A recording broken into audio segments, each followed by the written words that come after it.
बिस्मिल्लाहिर्रहमानिर्रहीम। Zoology 1 first semester की जो हमारे पास आउटलाइन है उसका हमारा जो सिलेबस है वो है प्रिंसिपल इन एनिमल लाइफ। जो हमारा आज की आउटलाइन के मुताबिक फर्स्ट टॉपिक हमारा जो है वो है place of zoology in science. First semester के अकॉर्डिंग जो हमारे पास आउटलाइन है उसका फर्स्ट टॉपिक है ये। उसमें हमारे पास आ रहा है genetic unity.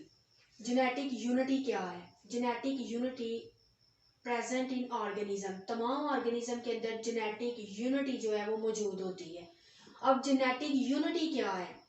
Mode of transfer of genetic material, यानी कि जेनेटिक मटेरियल को ट्रांसफर करना।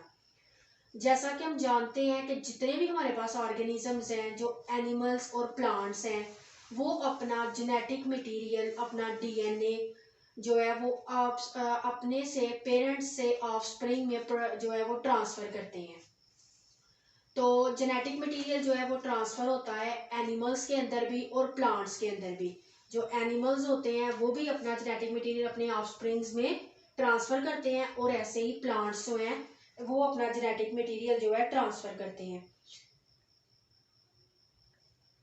तो फॉलोइंग हमारे पास एस्पेक्ट्स हैं जेनेटिक यूनिटी के। उसमें हमारे पास जो फर्स्ट वन आता है वो है unity in nature of genetic material. अब जितने भी ऑर्गेनिज्म है उनका जो है जेनेटिक मटेरियल जो है वो सिमिलर होता है। अब जेनेटिक मटेरियल हमारे पास क्या है? जेनेटिक मटेरियल जो है वो in the form of DNA है। जेनेटिक मटेरियल हमारे पास डीएनए की फॉर्म में मौजूद होता है। जो डीएनए है वो किससे कंपोज्ड होता है? स्मॉलर यूनिट से, जिसको हम क्या कहते हैं? जीन्स। यानी कि डीएनए हमारे पास कंपोज हुआ होता है स्मॉलर यूनिट्स, जिसको हम कहते हैं जीन्स। जो जीन्स होते हैं वो कंट्रोल करते हैं ऑर्गेनिज्म के अंदर तमाम कैरेक्टरिस्टिक्स को, और डीएनए के ऊपर जो न्यूक्लियोटाइड्स की अरेंजमेंट्स हुई होती है उससे मिलकर जीन्स बनते हैं। अब न्यूक्लियोटाइड्स, जैसा कि हमें पता है कि न्यूक्लियोटाइड्स हमारे पास बेसिस होती हैं जो कि डीएनए स्ट्रैंड्स के अंदर मौजूद होती हैं, जैसे कि एडेनिन, थाइमिन, गवानिन, साइटोसिन। ये अरेंजमेंट जो डीएनए के ऊपर होती हैं न्यूक्लियोटाइड बेसिस की, ये जीन्स बनाती हैं। अब जो हमारे पास जितने भी ऑर्गेनिजम्स हैं, जिसमें हमारे पास एनिमल्स भी आ जाते हैं, प्लांट्स भी आ जाते हैं, उनके पास मिलियंस ऑफ जीन्स होते हैं, और ये जो मिलियंस ऑफ जीन्स होते हैं ये कंट्रोल कर रहे होते हैं उनके अंदर डिफरेंट डिफरेंट कैरेक्टर्स को। अब डिफरेंट ऑर्गेनिजम्स के पास डिफरेंट जीन्स होते हैं और वो क्या शो करते हैं? डिफरेंट कैरेक्टर को। लेकिन जो नेचर ऑफ जीन है वो ऑलमोस्ट सिमिलर होती है तमाम ऑर्गेनिजम्स में। अब नेचर ऑफ जीन्स क्या है हमारे पास के, यानी कि जो डीएनए मटेरियल होता है वो जो पेरेंट्स होते हैं ऑफस्प्रिंग में ट्रांसफर कर देते हैं। तो वो हमारे पास एविडेंस है हमारे पास जेनेटिक यूनिटी का, कि जो हमारे पास हमारा जेनेटिक मटेरियल होता है उसमें ये यूनिटी है कि वो हमारे पेरेंट्स से ऑफस्प्रिंग में जो है वो ट्रांसफर होते हैं सेम करेक्टरिस्टिक्स, यानी कि जो हमारे करेक्टरिस्टिक पेरेंट्स में होंगे वही करेक्टर जो है वो आगे ऑफस्प्रिंग में ट्रांसफर होते हैं। सेकंड पॉइंट हमारे पास आ जाता है unity in mode of transfer of genetic material, यानी कि ऐसे कौन से मोड्स हैं जिनसे जेनेटिक मटेरियल ट्रांसफर होता है। तो ये हमारे पास बहुत ही इंपॉर्टेंट जो है वो 2 लॉज हैं जो कि हमें मेंडल ने दिए थे, और मेंडल को बिलीव है, माना जाता है फादर ऑफ जेनेटिक्स। यानी मेंडल जो है वो जेनेटिक्स के फादर थे, और उन्होंने एक्सपेरिमेंट परफॉर्म किए पी के ऊपर, और हमें 2 फार्मूलाज दिए उन्होंने, लॉ ऑफ सेग्रीगेशन और लॉ ऑफ इंडिपेंडेंट असॉर्टमेंट। तो ये जो दोनों लॉज हैं ये इक्वली एप्लीकेबल होते हैं ऑल ऑर्गेनिजम्स के अंदर। तो ये जो लॉज हैं ये हमें बताते हैं कि किस तरह ट्रांसफर ऑफ हेरिडिटी कैरेक्टर जो है वो ऑर्गेनिजम्स के अंदर ट्रांसफर होते हैं। तो ये लॉ यही इंडिकेट करते हैं वंडरफुल जेनेटिक यूनिटी को, ये रिप्रेजेंट्स करते हैं, इंडिकेट करते हैं एनिमल्स के अंदर भी और प्लांट्स के अंदर भी किस तरह कैरेक्टर जो है वो पेरेंट्स से ऑफस्प्रिंग में ट्रांसफर होते हैं। थर्ड वन जो हमारे पास आता है वो है unity in the expression of genetic character.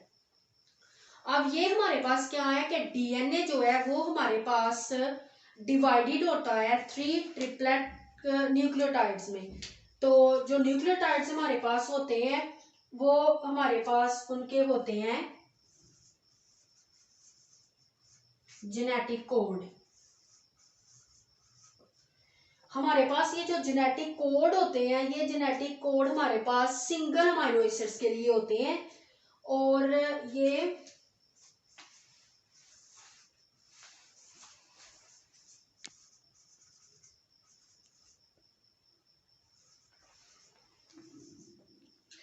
ये जो जेनेटिक कोड होते हैं ये हमारे पास सिंगल अमाइनो एसिड्स के लिए होते हैं, और जिसका मतलब है कि ये कोडान जो है, ये जो जेनेटिक कोड्स हमारे पास होते हैं ये हमारे जेनेटिक करेक्टर को एक्सप्रेस कर रहे होते हैं। और ये जो ईच हमारे पास जेनेटिक कोड होते हैं ये सिमिलर होते हैं जेनेटिक कोड्स फॉर, ये जितने भी हमारे पास जो जेनेटिक कोड होते हैं ये सेम अमाइनो एसिड के लिए सेम जेनेटिक कोड होगा, जिसकी वजह से ये बात प्रूव होती है कि जो जेनेटिक यूनिटी है वो जेनेटिक करेक्टर्स जो है, unity in the expression of genetic material. इस पॉइंट पे हमारे पास क्या है कि ये कैसे जेनेटिक यूनिटी को एक्सप्रेस करते हैं कि जो हमारे पास डीएनए होता है वो डिवाइड हुआ होता है ट्रिपलेट न्यूक्लियोटाइड के अंदर। यानी ट्रिपलेट न्यूक्लियोटाइड हम किनको कहते हैं कि जैसे डीएनए के अंदर हमारे पास बेसिस होती हैं एडेनिन, गवानीन, थायमिन, साइटोसिन वगैरह, तो वो ट्रिपलेट कोडान बने होते हैं, यानी AUG जैसे होते हैं हमारे पास स्टार्ट कोडान, स्टॉप कोडान। तो इस तरह वो ट्रिपलेट न्यूक्लियोटाइड जो होते हैं वो ट्रिपलेट की फॉर्म में होते हैं, 3 की फॉर्म में हमारे पास बेसिस जो है वो जुड़ी हुई होती हैं। हमारे पास जो जेनेटिक कोड होते हैं वो स्पेसिफिक होते हैं फॉर सिंगल अमाइनो एसिड्स के लिए, जो कि फिर एक्सप्रेस करवाते हैं हमारे जेनेटिक करेक्टर्स को।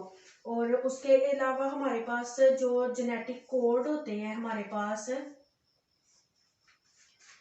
पास जो जेनेटिक कोड होते हैं वो यूनिवर्सल होते हैं, यानी जेनेटिक कोड जो हमारे पास होते हैं वो यूनिवर्सल होते हैं।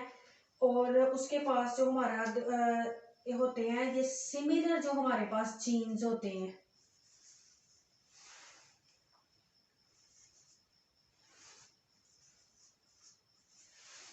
ये हमारे पास होते हैं सेम अमाइनो एसिड्स के लिए।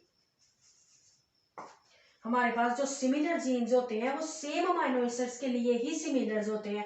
और इसी तरह ये बात प्रूव होती है कि जो हमारे पास जेनेटिक यूनिटी होती है, या हमारे पास जो हमारे पास जेनेटिक यूनिटी है ये जेनेटिक मटेरियल, और जेनेटिक मटेरियल मतलब कि हमारे जेनेटिक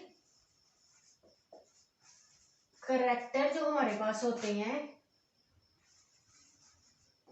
उनको ये एक्सप्रेस करवाती है।